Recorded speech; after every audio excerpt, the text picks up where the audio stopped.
I was going through this and thinking, I've got nowhere to go with this.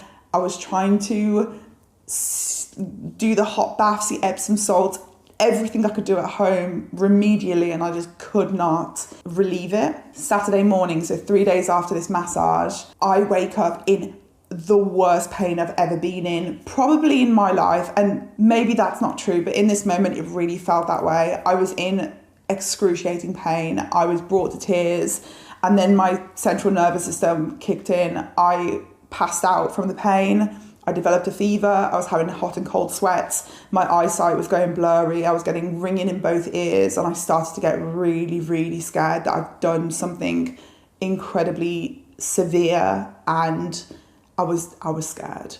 I'm not going to lie, I was scared. There's a condition something called, I'm going to put it on the screen because I will butcher the pronunciation. That is pretty pain-free and easy to miss, but it's the compression of the lowest vertebrae in your back, which spreads off into a bunch of nerves. If you damage that, you don't necessarily get any pain, but you will get a lot of numbness. Basically, anywhere that touches a bicycle saddle, if you feel numbness, that is a medical emergency. So when I arrived at hospital, they rushed me straight through, did my bloods, they came back perfect. The MRI experience was probably one of the worst things. They lay me on this bed and pushed me up into the machine.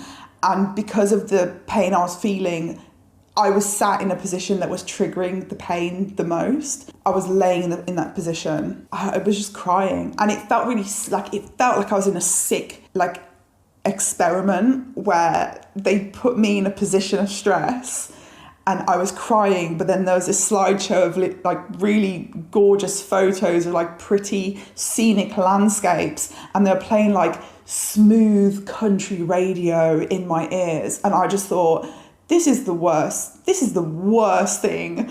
I was in floods of tears,